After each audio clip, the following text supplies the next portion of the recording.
हरिओम आप सबको। आज मैं आपको अगहन की बृहस्पतिवार की कथा सुनाती हूँ। आशा करती हूँ आपको ये व्रत कथा पसंद आएगी। एक राजा था, एक रानी थी, उनके बड़ी गरीबी थी। एक बार रानी से किसी ने कहा कि अगर तुम अगहन की बेफे बढ़ते रहो तो तुम्हारा दुख दरिद्र दूर हो जाए। रानी बोली, व्रत कैसे रहें? उसने कहा कि पहले बेफे को खीर, दूसरी को पुआ, तीसरी को दही और चौथी को चंदामृत, अगर पांचवी पड़ जाए तो भी चंदामृत। लक्ष्मी गणेश की पूजा करें, भोग लगाएं, गऊ को कन्या को निकाल कर रख दें, जो बचे उसको खाएं। इस प्रकार रानी व्रत रहने लगी। लक्ष्मी जी उन पर बहुत प्रसन्न हुई, उनको खूब धन दिया, इतना कि उनके धरे उठाए नहीं होता था। रानी ने बड़बड़ाना शुरू कर दिया कि इतना धन हमें नहीं चाहिए, हमारे धरे उठाए नहीं होता। तो लक्ष्मी जी ने उन्हें सपना दिखाया कि अगर तुम धन से परेशान हो तो बेफे के दिन सिर में तेल डालो, बेफे के दिन घर लीपो, बड़ों का आदर ना करो तो तुम्हारा धन कम हो जाएगा। रानी सब कुछ करने लगी और व्रत भी रहना छोड़ दिया। लक्ष्मी जी ने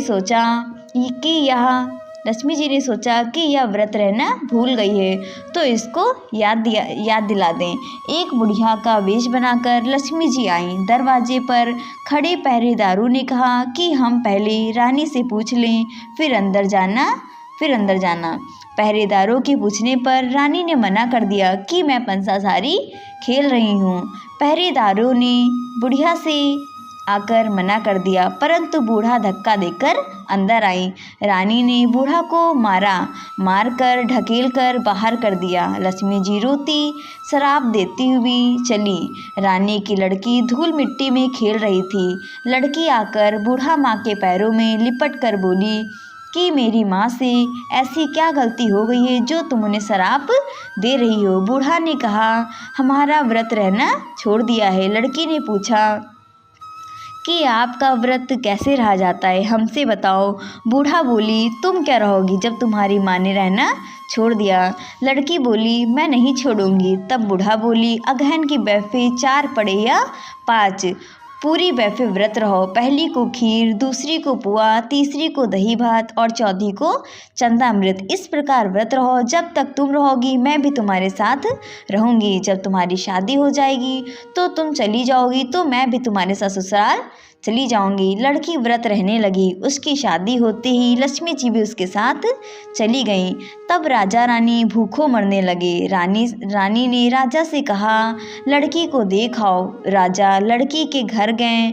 लड़की 7 सखियों के बीच सागर नहाने जा रही थी। उनके पिता शर्म के मारे एक खाई के पीछे लुक गए और बैठ गए और चरवाहों से बोले, जो 7 सखियों के बीच रानी जा रही है उसको जाकर बुला लाओ और कह दो कि तुम्हारे पिताजी आए हैं। लड़का जाकर रानी को बुला लाया। रानी पिता की गरीबी देखकर रोने लगी और पिता की हजामत बनवाई, कपड़े नए पहनवाए, फिर पिता को घर ले आई। फिर 2-4 दिन राजा रहे। राजा बोले कि बिटिया अब हम घर जाएंगे।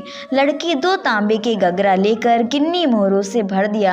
राजा गगरा ले आए। घर पर अजब आकर गगरा खोला तो उसमें कंकड़ पत्थर निकले। कंकड़ पत्थर देखकर राजा रानी दोनों रोने लगे। उसमें कंकड़ पत्थर निकले देखकर राजा रानी दोनों रोने लगे। फिर राजा गगरा को वापस लौटा आए। बिटिया से कहा कि बिटिया तुमने हमें कंकड़ पत्थर क्यों दिया? लड़की ने गगरा खोला तो उसमें गिन्नी मोहरें भरी थी।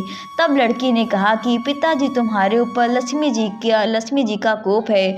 जाओ पिताजी, किसी तरह से 1 साल काटो। कार्तिक उतरते ही अगहन के बेफे लगते ही यहाँ चले आना। फिर राजा अपने घर लौट आए। 1 साल किसी तरह काटा। अगहन लगते ही राजा रानी दोनों चले बेफे की व्रत रहें। राजा रानी दोनों ने कसम खाई।